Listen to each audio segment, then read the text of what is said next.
a call to order and roll call. Right, Director Colson, Present. Director Richardson, Present. and Chair Andrews. Present.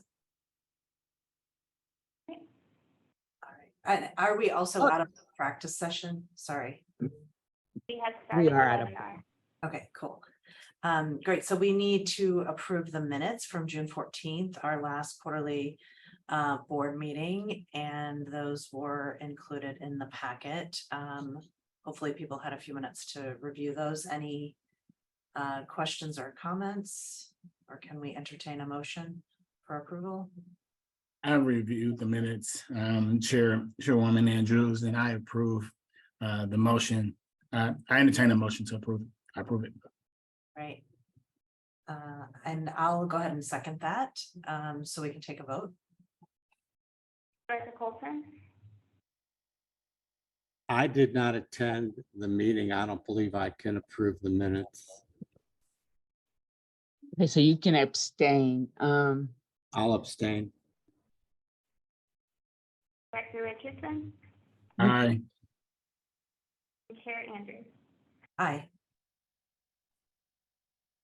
Right, so I guess that's, I guess that, can that be counted as approved even though we have just 2 votes? My question was, I don't have the in front of me, I apologize. Laura, can you tell me if Shelby was at the last? She had to be. But She was at the last meeting. Was at the last. I'm gonna suggest that we hold off approval because we lost the quorum by Sid's abstention. So we can hold off on approving these minutes until the next regularly scheduled meeting. Okay.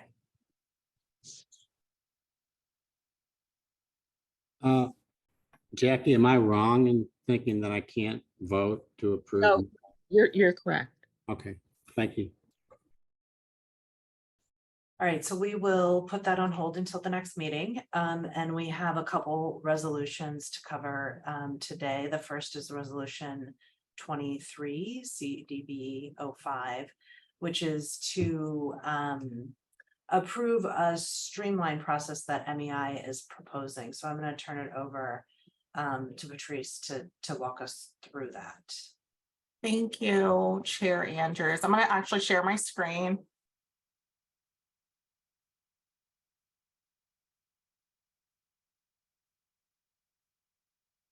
Okay.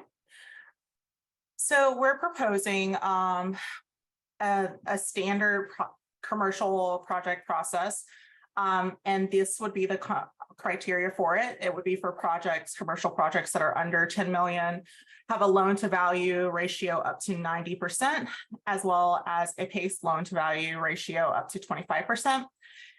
We require that they utilize a standard assessment contract that has already been pre-approved. And it doesn't require that set the PACE, engage in direct financing of the project, and that the project is in good standing. Property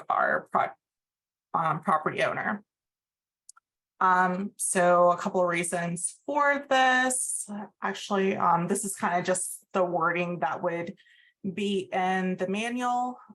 It just kind of talks about it, goes into what those criteria would be. And the reason for this is it helps streamline everything with our lenders. With a standard project approval, we can approve a project within 7 business days of having a completed package. That means that we have the lender consent, the right of first refusal, the application. We've done all of the checks into the audits as well. And lenders appreciate having those hard deadlines, especially when they have deadlines on their side. And then we are looking to streamline the 3 programs under MEI. We've been doing the standard process in the Show Me PACE district. And I think we've closed about 40 projects under that. And so we're not changing any of the standards. It's just the process and time limits of the approval. And it helps also, we won't have to come to the board and make sure that we have quorum in between the quarterly board meetings. For the standard projects, we would report the following quarterly meeting back to you all, but just like always, we would stay in communication with SLDC throughout the project. And I think what we would do is once we receive a completed package, we would send a message out to SLDC. Hey, we received a completed package, attach what we have. And that would initiate a legal review both from Luke, our counsel, and from Jackie. So making sure that we are continuing our review process, but also SLDC will have their chance to look over it before we give the approval. And we approve through giving a closing certificate to the project or property owner. And then so a couple of obligations, things that we will be adding on, some things that we already do. We already approve all approved projects to the board. This would just the following quarter, you will receive that. Anything that has been approved in the interim. We will also start providing SLDC a more descriptive pipeline report. So normally right now we just give you like a number. We'll start including more specifics on the property or the project that we have beforehand. So it won't be a surprise when we finally get that package from them. Because a lot of times we know about projects 6 months to sometimes a year in advance. And then a legal review will be completed by Luke, board counsel, as well as SLDC, so Jackie. And MEI would sign the assessment contract as proxy for the board for a standard project. And so if a project doesn't meet this criteria, we would then have to call for one of those special meetings that we have where we're trying to get everyone's schedule. But if it's within this criteria, then we would just go ahead and put them through the process. So any questions? None, Patrice. It was more so of a statement. Appreciate you all consideration for SLDC and ensuring that we receive the pipeline report earlier in the process and can flag any other issues outside of just a particular project and provide that feedback to you all to ensure that we stay aligned in protecting the reputation and brand of the Clean Energy Development Board and the mission that we've set out as a public entity. So appreciate that. I have a question. When did Y-Green have the board's proxy? Because we were meeting, I was meeting once a month to approve residential projects.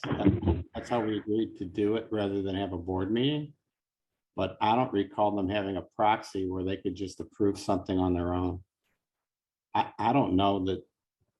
I'm not sure about the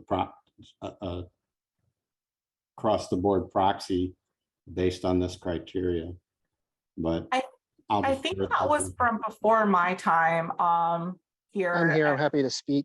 Oh, yay. Sorry, everybody, for being late. I'm trying to get on. So Sid, where we were was prior to the legislation that passed that changed residential pace. Y-Green's process was the process, not the criteria, but the process was identical to this, to where they would, you all approved through their handbook, the type of projects they were allowed to fund. So they funded those, and then they would give you a report at each board meeting. There, for both residential and commercial. Commercial, they were capped at 750,000, I believe it was. And then you are absolutely correct. This next time around for residential, all the boards had to find a way to approve them per the new statute, where it was explicitly done for residential. That language does not apply for commercial. And so that's where the differentiation would stand. So we're going from 700,000 to under 10 million or to 10 million. That, well, under Y-Green, who they were 700,000 because that's all their contract with Rockwood would allow them to do. Anything over 750, they were supposed to consult Rockwood as the commercial administrator. I know that was a point of contention between the two parties, but the reason we're going to 10, and I'll be candid with you all, it's an arbitrary number that the Show Me Place board came up with and said, that's a really large project. Anything over that, we don't care if it's pristine and clear. We want to see it. They tried to set up guardrails to demonstrate oversight.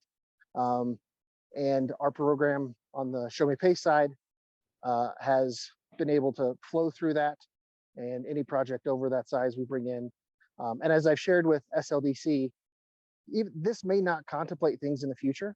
And if it doesn't, if it's something we haven't addressed, I consider that a non-standard. Giving you an example would be, in the last several years, capital providers have started to want to have extended interest-only periods.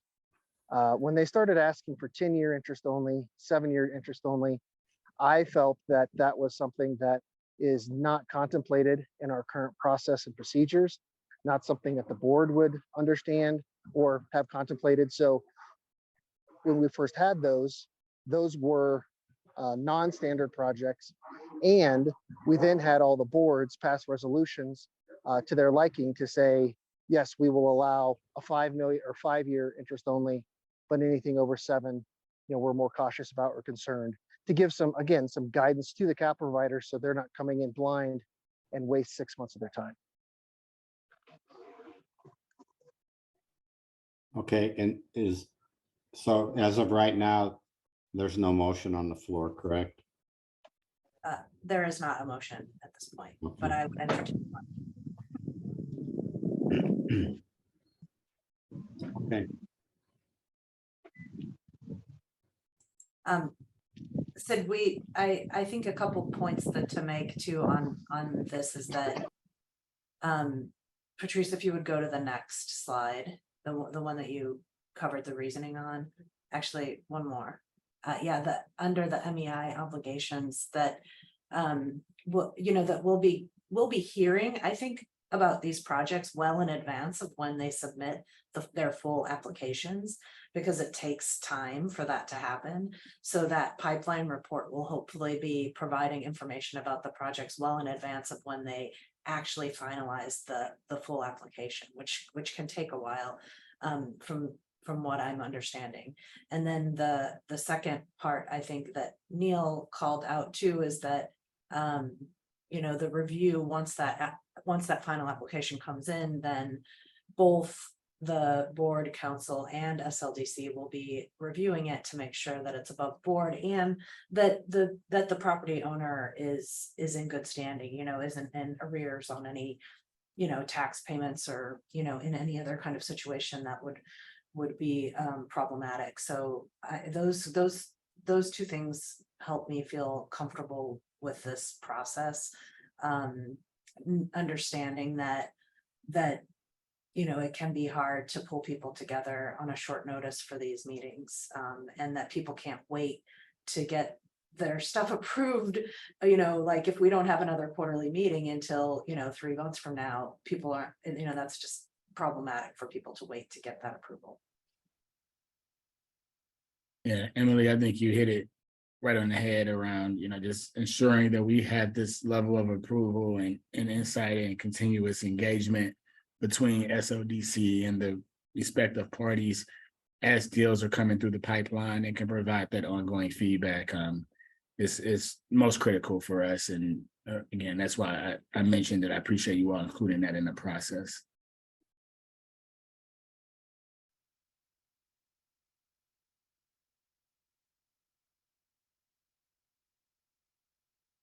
All right, other questions?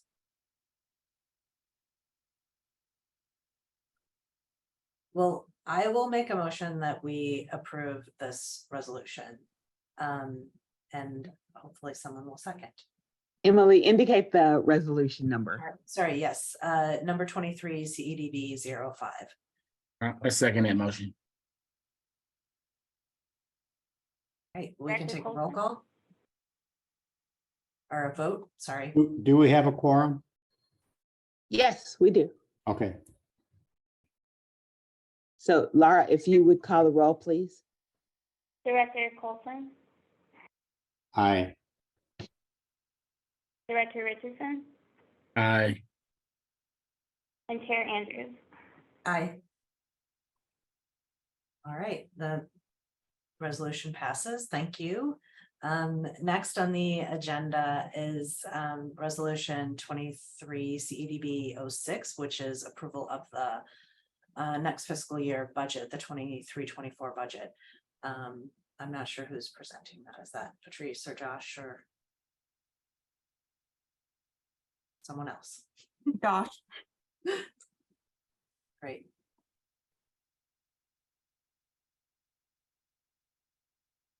Sorry, one moment.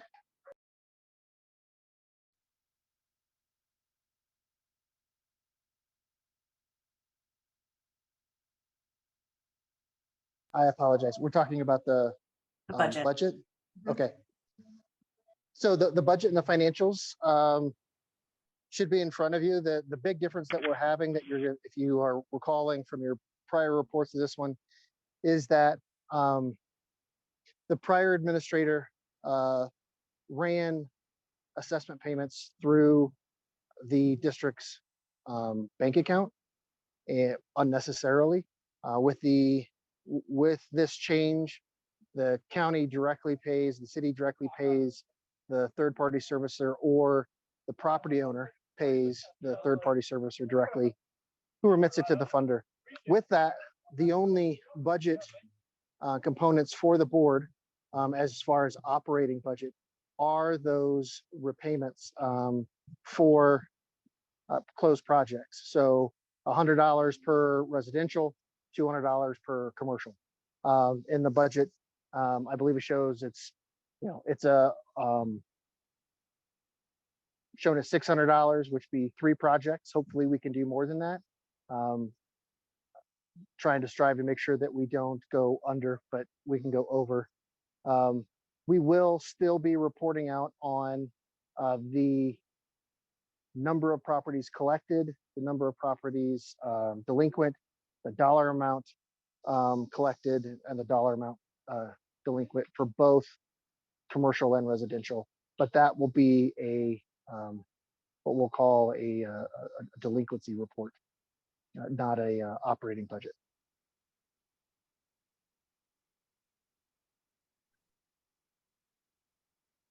So, Josh, will you repeat the part about the funds coming through the budget or through the account unnecessarily? I'm not sure I understand. Well, when we took over, Rockwood was having, so an example, when we just closed the Armory, and it was a $3 million close, the escrow was held in the CEDB's account, and Rockwood had to authorize the release of those funds. Additionally, when someone would repay, the county was to pay the CEDB's bank account. Both of those create significant risk on behalf of the board. Both collection law and PACE law do not require that process to take place. The process that we have utilized and utilized with our lenders is for, as an example, in the Armory project, we require the capital provider to have an escrow account. We require the capital provider to verify that the funds are drawn down piece by piece, and they are directly tied to the components that are being done, and that's verified with a completion certificate. That's once the project is completed, they verify that the dollars went to the project components that were listed in the assessment contract. Additionally, when Armory pays its funds, it will pay directly to Amerinat's bank account, a third-party servicing account dedicated solely to the district, but not the district's account. and then they reconcile it and remit it within 24 hours to the capital provider. The timeline that it took, the time lag for approving an escrow payment under Rockwood was something that was brought to my attention early on, as well as the timeline for us to remit payment to pass it through again to the capital provider. So this is a streamlined process. It is the process we utilize in the other two districts. It is the process that we've been utilizing for the last year. But the difference now is that the budget that you see, what Reuben Brown, and we spoke to Reuben Brown about this, and they were fine.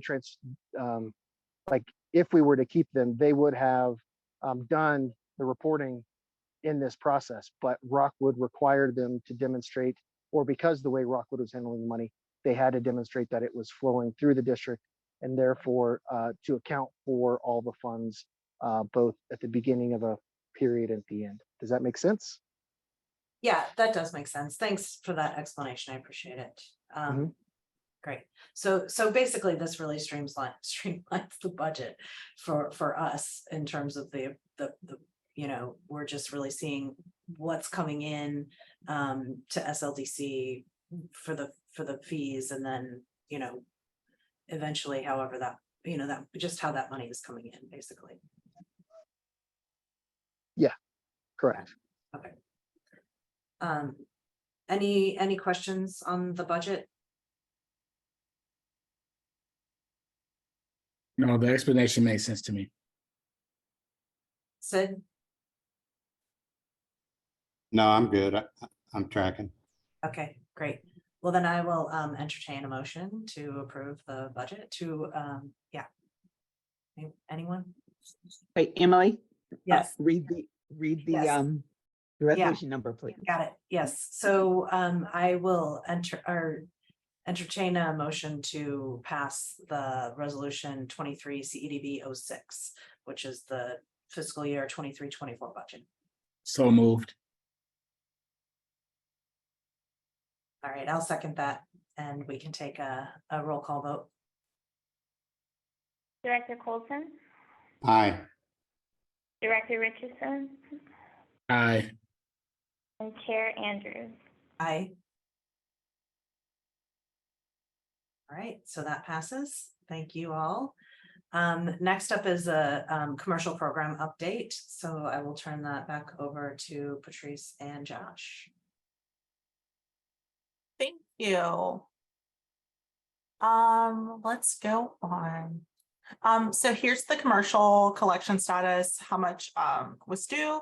So the $4,500,255.18 is what was due. As of the 30th of June, we still have about 566,000 delinquent, but we have been working on those. And then you see the amount that Amerinet has collected. And we also supplied additional reports for you to look at that breakdown. We've also been working with Wildan to make sure that we're getting reports on the residential delinquencies. So you also have that in your packets about what was collected as well as what was delinquent.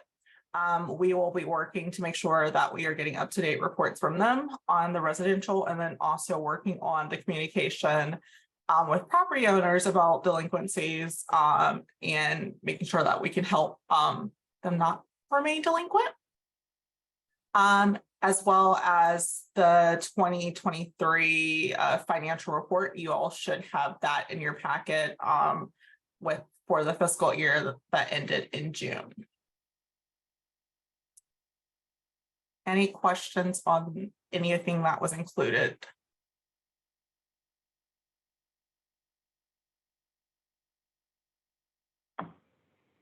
Okay. So Yeah, go ahead. the financial report shows everything that's been collected, right? I mean, that's like a really long list in really small font. That's the one what we're talking about.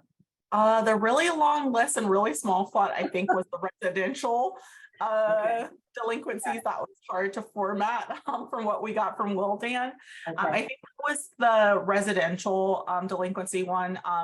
It is to note that each year that is delinquent, they put on a separate line, so it makes the list even longer. But if you look at the project number, a lot of you would see that it's about the same.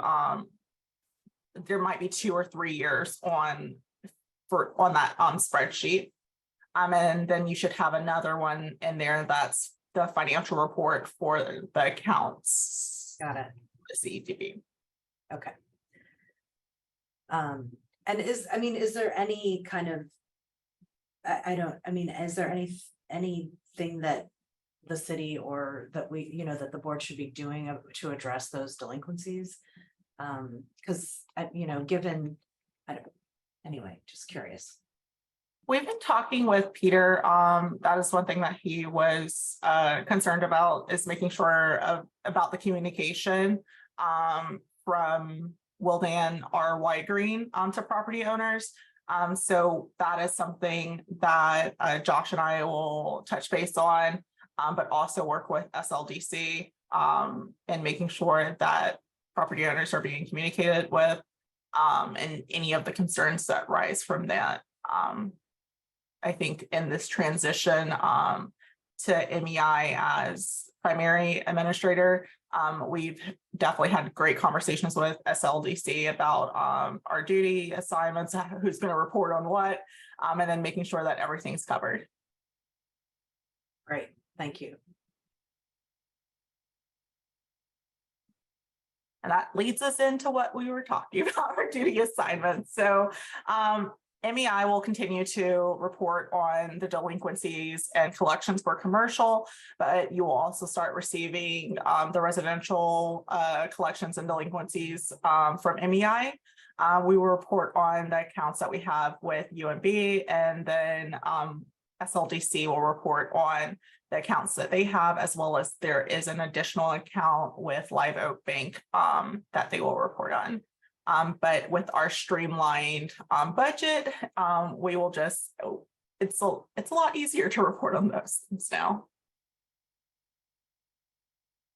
And I just wanted to take that second to thank SLDC with taking the time to work on setting up processes and have those conversations for prep meetings for these board meetings and everything. We talked about this. So we're gonna skip. So just in review, in 2022, we've closed Soho Apartments, as well as Jefferson Arms. And then earlier this year, we did the add-on for the Armory that brought that to 15.49 million. And so those are the projects that have been closed since then. Projects that are brief in our pipeline, so you all will get, SLDC will get a more descriptive pipeline report than this, but right now we're at 33.5 million that is in the pipeline for the city. It, like we said, some of those might be 6 months out, some might be a little bit longer, some we might just need to touch base with the property owners and decide the status of their project currently. And then we're continuing doing our outreach across all things. And that kind of leads us into, we are having our first PACE across Missouri, or Missouri PACE Summit on the 28th of August, so in a couple of weeks. And it will be in Columbia at the Courtyard by Marriott. And you can join either in person or virtual, and we would love to have you. It should be really fun. And that's it for us. Great. Any questions for MEI from the board? None here. Good, thank you. Sid, any questions? No, I'm fine. Great. All right, well, thanks for that update. I do have one kind of, one question. I'm just curious if you're seeing an uptick in interest at all, given the resources that are being made available through the Inflation Reduction Act and the extension and increase of those tax deductions and the solar and all that stuff for commercial properties. That is totally Josh's wheelhouse. Unfortunately, Emily, no. I am still to be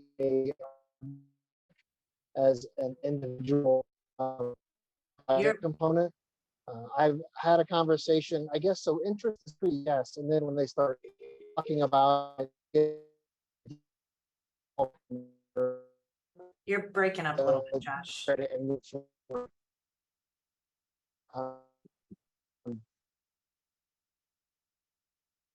I guess the shorter answer is just a little bit, but not really. Okay. We do hope with the Sunshot Grant and some others, we might get greater attention to it and to bring pace into those. Great, thanks. Okay, so the next, we have an open agenda. I'm not sure if there are any items that we need to be covering on that. I think all the operational items were covered during the presentations today, Emily. Thank you. Okay, and then do we need an executive session today for anything? Not today. All right, then our next meeting is November 8th. And hopefully folks can make that. I just noticed that I don't have a meeting request on my calendar for that date. So maybe that needs to go out so we can all keep that placeholder. And I guess we can you know, the motion to adjourn at this point. And we will make sure that that calendar invite is sent out prior to the meeting. Great. Well, in advance, yeah. So I'll make a motion to adjourn. I'll second that one. Thank you. All right, you'll have a good one. All right. All right, all in favor? Just say Aye. aye. Bye. Thank you. Thanks, everybody. Thank you. All right, goodbye, Everybody everyone. take care. Bye-bye.